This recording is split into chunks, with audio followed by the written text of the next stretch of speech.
सबसे पहले तो भारतीय जनता पार्टी के लोगों को जीत मिली है, उन्हें बधाई। और आशा करता हूं कि जो जनादेश दिल्ली की जनता ने उन्हें दिया है उसकी वो प्रतिपूर्ति करेंगे।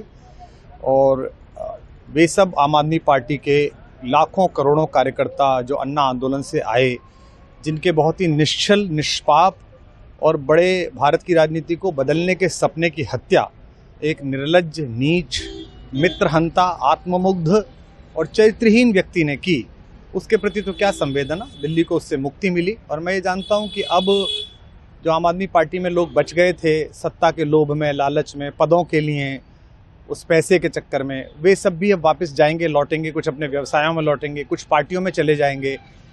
और पतन यहाँ से प्रारंभ हुआ है उन लोगों का। मेरे लिए कोई प्रसन्नता का और दुख का विषय नहीं है, मैं बीच में खड़ा हूँ।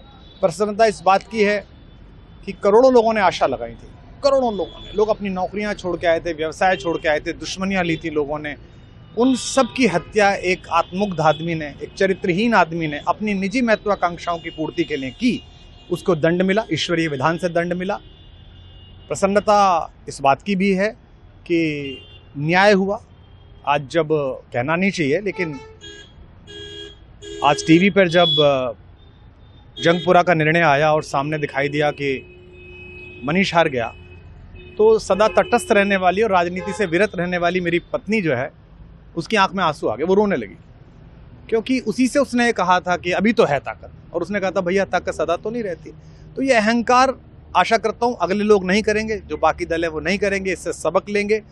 और दिल्ली के नागरिकों को मैं अच्छे शासन के लिए बधाई देता हूँ। अब भारतीय जनता पार्टी अपने नेतृत्व में सरकार बनाकर दिल्ली के जो दुख थे पिछले 10 वर्ष के, उन्हें दूर करे। और आम आदमी पार्टी के समस्त कार्यकर्ताओं को कहता हूं कि आपने जिस किसी भी लोभ लालच में, सब कुछ जानते हुए एक ऐसे व्यक्ति के समर्थन में काम किया जिसने अपने मित्रों की पीठ में झुरा घोंपा, गुरु को धोखा दिया, अपने साथ कंधे से कंधा मिला के लड़ने वाली महिलाओं को अपने घर लाके पिटवाया, अपनी निजी सुख और साधन के लिए जनता का पैसा खर्च किया, अब उससे आशा लगानी छोड़ें, अब बाहर निकलें, अपना अपना जीवन देखें। मुझे राघवेंद्र सरकार राम की कृपा मिली, जिनका ये घर है, जिनकी कृपा से मैं यहाँ खड़ा हूँ। मुझ पर कृष्ण कृपा हुई कि मैं इस निर्लज्ज सर्कस से बाहर आ सका। मैं उन सब से भी अच्छे भविष्य की कामना करता हूँ कि वो कोई गंदगी ना फैलाएं कहीं भी, वो लौट जाएं अपने शिविरों में। जिस तरह माधव को, कृष्ण को दूत देख कर भी भरी सभा में अट्टहास करने वाला दुर्योधन जो ये कहता था सुचिग्रम नैव दास्यामि बिना युद्धे न केशवः, बिना युद्ध के 5 गांव भी नहीं दूंगा, आज वो अपनी सीटों के लिए तरस रहा है। और मुझे पता है कि इस दुर्योधन का अंत भी टूटी हुई जंघा के साथ बड़ा ही दारुण होगा। और भारतीय राजनीति एक कलंकित अध्याय के रूप में इस बौने दुर्योधन को और इसके दरबार के तमाम शकुनियों को याद करेगी। मैं उनकी मुक्ति की कामना करता हूं कि ईश्वर उन्हें इस दुख से बाहर निकाले। और समस्त लोगों को बधाई देता हूं कि चलिए अंततः न्याय हुआ।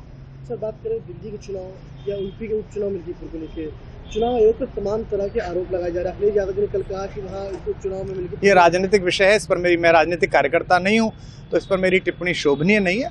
वो आपस में सब जाने। लेकिन दिल्ली के चुनावों को लेकर एक मिश्रित प्रतिक्रिया है। दुख है कि अन्ना आंदोलन से एक ऊर्जा जो पैदा हुई थी, जिससे देश में एक सकारात्मक बदलाव हो सकता था, एक वैकल्पिक राजनीति हो सकती थी, उसकी हत्या एक अहंकारी आदमी ने, एक आत्ममुग्ध और असुरक्षित आदमी ने कर दी। मैं आशा करता हूं कभी ना कभी भारत में ऐसा सूर्योदय किसी न किसी दल में अवश्य होगा, जो भारत को जहां पहुंचना है वहां पहुंचाने का मार्ग प्रशस्त करेगा।